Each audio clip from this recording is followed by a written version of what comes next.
man, there's nothing good on. If only there was something that offered a rare, yet also unique glimpse into someone. And that's really specific, but that's what I want, alright?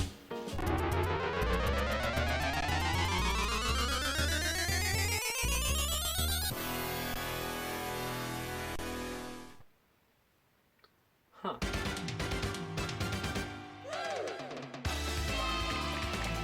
Wow, this is exactly what I've been looking for. It should be perfect.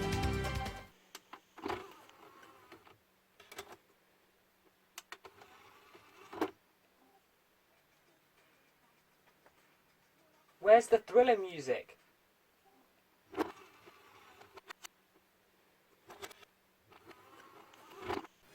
Well, that was rather underwhelming. There was no interaction factor. It's all good watching a celebrity, but when you want to actually be the celebrity? Wow, who knew? Michael Jackson actually starred in his own video game, especially back then, when celebrity video games weren't very common. But Sega really needed software to push its new system, and no Alex Kidd or Snail Maze games were going to do any of that. Keep in mind that this game was before Sonic the Hedgehog came out, so what better than recruiting the biggest celebrities at the time to boost sales? Could you imagine if something like that happened nowadays? So as you can tell, this game was based off the movie, which itself is a collection of past MJ music videos, so there was plenty of stuff for them to go off, so I'm expecting something memorable from this. The game begins at Club 30, the setting of Smooth Criminal. Michael flicks the coin into the jukebox and the iconic song starts up.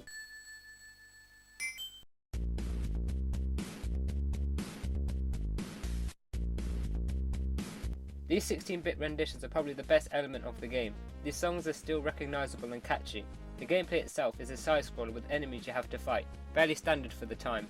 The objective is to rescue all the children in the stage and fight a boss at the end, which itself seems basic, but there are a few things which are odd. For instance, they all look the same, which is kinda lazy, and oftentimes they aren't just out in the open. They're often hidden behind doors in the first stages, but there was a time where I couldn't figure out where the last child was, so I was going all around the stage until I realised you could open the windows, which I thought was just part of the background. This can get quite tedious pretty fast, looking for the kids, checking every door, window, car, bush, tombstone and cavern in the stages, and this is made even worse when the later stages can have up to 10 kids, and when the stages are laid out in such a complicated fashion, you'll be there for a while. But I guess it's partly my fault. It is mentioned in the manual. The stages themselves, while visually nice, can be quite troublesome to get through sometimes. The first few aren't too bad, the layouts are fairly simple and shouldn't be too much of a hassle to get through. The problem comes in the later stages, when they just become a mess, like they don't follow any direction, rather opting for a labyrinth style. It makes you wonder how you're meant to do these later stages in the amount of time the game expects you to. Now what about the enemies that live in these stages? Well, just like the kids, they all look the same. In the first few stages, they're all men in blue and grey suits. Some of them even have guns, but it seems they don't think you're there when you're ducking. The street stages have gangsters in jeans and jackets, and while they don't have guns, there appear to be men in SWAT gear who do. Oh yeah, you can also beat up the dogs. Cats too. But later stages can have gunmen who are actually smart enough to duck. Hello Peter, you want something you can go and cancel on Twitter? Yeah, it's a 31-year-old video game.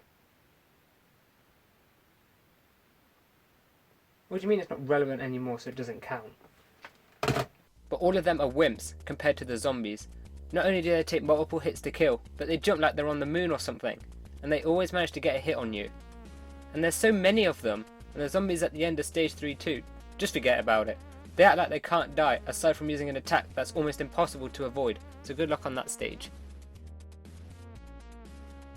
But how do you combat these enemies? Well, dancing of course. You can kick, spin and leap, and do whatever this is to get rid of the enemies. Not to mention, by pressing up, you can do this. If you lose too much health, you become weaker, so you can't use your magic skills, but rescuing kids restores some of it. What if there comes a time when there's just too many enemies for you to deal with? Well then, by holding the A button, you've got yourself a screen clearing move that makes everyone dance.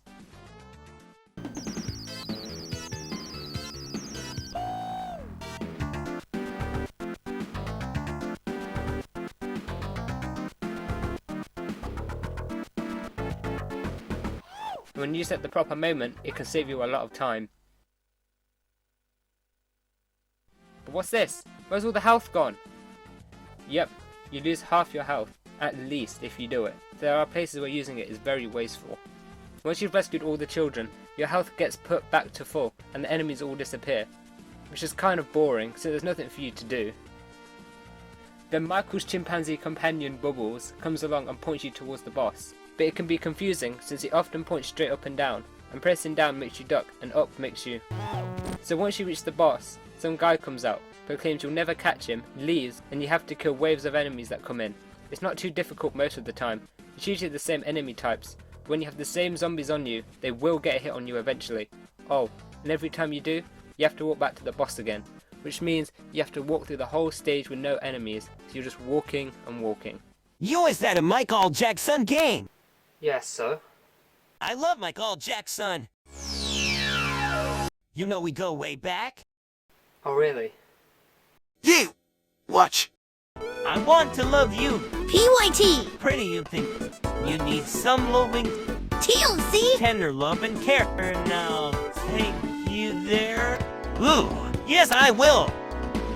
I want to love you. PYT! Pretty you think you need some loving, TLC! tender love and care. And I'll take you there.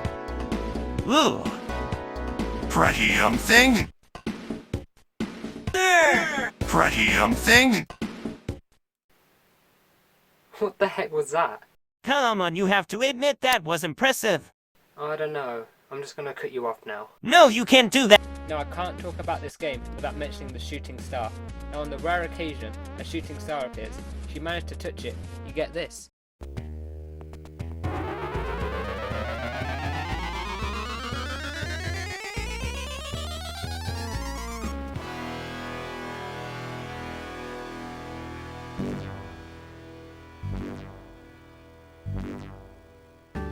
Damn, you just witnessed what real magic is.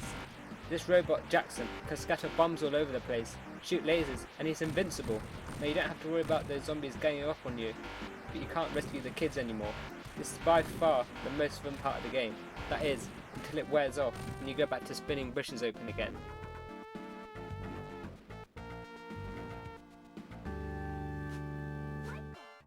Overall, this game is pretty average. If it wasn't for the fact that you play as Michael Jackson, I probably wouldn't even be talking about this game right now. Apart from that, there isn't anything too revolutionary here. You know, just a simple get all the items and fight a boss at the end deal.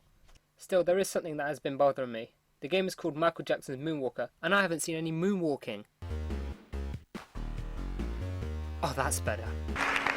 But we do have one more thing.